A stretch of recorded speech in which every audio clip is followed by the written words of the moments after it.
Hello dear profiteers, very warm welcome to our next video. This is part 2 of 2, final part of the one that we posted yesterday. In this video we'll talk about further factors जो मैंने आपसे कहा था कि मैं detail में बताऊंगा कि why we think we are in the middle of a great India growth story.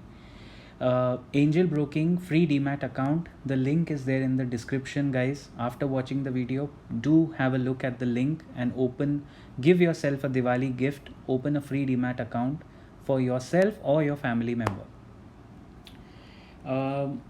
So as we discussed last time, we stopped at 100x, right? 35 years में 100 times market कैसे हो सकता है? How can this happen? इसमें देखिए, look at what are the barriers and what are the plus points, or rather not plus points, what are the factors in our favor as a country. First of all, जो इसमें नहीं है वो मैं add करके बताता हूँ कि my sources of this video are the same as in part 1. It's Motilal Oswal. The data is collected from their webinar.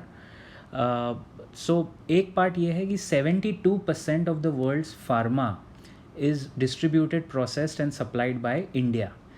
We are in the pharma sector what China was earlier in the manufacturing sector. तो हमने काफ़ी हद तक pharma को actually पकड़ के रखा है. Even in this pandemic, whenever the vaccine comes, I always say this, whenever, it's a matter of time, right? 3 months, 6 months, whenever it comes, it has to pass through the world through India's distribution systems. So we have a clear hold in that regard. तो जब किसी भी country का IT और pharma sector एकदम opening batsman होते हैं, जैसे हमारे कंट्री में 2 ओपनिंग बैट्समैन जो है IT and pharma, now please understand उनकी जो रेवेन्यू आती है वो डॉलर्स में आती है. The revenue of these 2 sectors is in dollars, US dollars. So आपका डॉलर इनटेक बढ़ता है, रुपये आउटफ्लो कम होता है, it increases your currency value also, your currency become stronger. अभी तक हमने ऐसा करेंसी स्ट्रेंथ देखा नहीं है जो शायद हम अगले 5 साल में देखेंगे. That's one factor. As you can see in this slide, another factor is the only challenge is earnings growth. Corporate earnings जो है उसको उसी लेवल पे ग्रो करना है जैसे वो हमेशा ग्रो करता आया है. Corporate earnings growth to GDP, if you see right now, is at a optimum low. That has to go up, and that is at a sweet spot right now. It can grow up from this level. The market growth, as you saw, is directly proportional to the corporate growth. मतलब जैसे जितना ज़्यादा पैसा India की listed companies कमाएंगी, जितना ज़्यादा profit margins बढ़ेगा, उतना मार्केट में आपको डायरेक्टली प्रोपोर्शनल ग्रोथ दिखती है. It's very simply resonant of the growth. Next is our global reputation is built on the back of software expose. जैसा मैंने बताया था आपको, हमारा करीब 150 to 170 बिलियन डॉलर्स का सॉफ्टवेयर एक्सपोर्ट्स है. This is as good as Saudi Arabia's oil exports to the world. Can you imagine, Saudi Arabia पूरी दुनिया को जितना ऑयल बेच के कमाता है 170 बिलियन डॉलर्स, उतना इंडिया सिर्फ सॉफ्टवेयर बेच के कमा रहा है. So this is also a clear 21% year on year growth rate. इसीलिए मैंने कहा IT and pharma are like the Virat Kohli and Rohit Sharma of our India's corporate sector.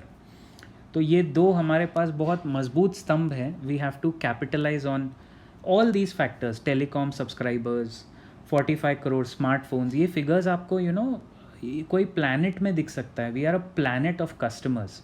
So all brands they have to come to us. Plus the difference between India and China is we are a democracy. China is a communist kind of a rule. So democracy is favored by businesses across the world to expand their business via licensing or via franchising, or you might see a lot more franchises coming to this country in future. Next point is an important point. देखिए, so जब आप देश चला रहे हैं, when you are running the country, तो आप सब कुछ कर सकते हैं. You can change the tax structure, you can reduce taxes, you can change the federal system. एक ही चीज़ है जो आप नहीं कर सकते. वो एक चीज़ क्या है, आप डॉलर नहीं छाप सकते. You can't print dollars. और वो हमारे कंट्री के पास भर भर के है. We have got a excellent forex reserves. We have $500 million of forex reserves. I'm sorry, $500 billion actually of forex reserves now. Look at the growth जो हमारे फॉरेक्स रिजर्व्स में हुई है. ये रिजर्व करेंसी है जो हमारे पास पड़ी हुई है. RBI has not used it till yet. So $500 billion is $500 billion जितना हमारा फॉरेन एक्सचेंज रिजर्व्स है. This is This is idle money which is lying with the country. Okay, this is for backup. सो ये dollar inflow का मतलब ये है कि जब भी आरबीआई को लगता है कि रुपी का वैल्यू डॉलर के खिलाफ थोड़ा अनस्टेबल हो रहा है या डिफ्लेट हो रहा है, they can step in and they can use these reserves to stabilise the currency prices, right. So $1 billion in 1991 से लेके in the last 29 years, actually 30 years if you may recall, we have gone from 1 billion to 500 billion dollars. This is amazing growth rate. We don't realize all this क्योंकि ये main stream media में कभी news छपेगी नहीं. Even the business channels में news cover होती है लेकिन बहुत माइल्डली कवर होके निकल जाती है, right. We don't realise all this. These are our strengths guys. So ये आपके लिए इम्पॉर्टेंट है मार्केट का ट्रेंड समझने के लिए कि किस तरफ मार्केट जा सकता है.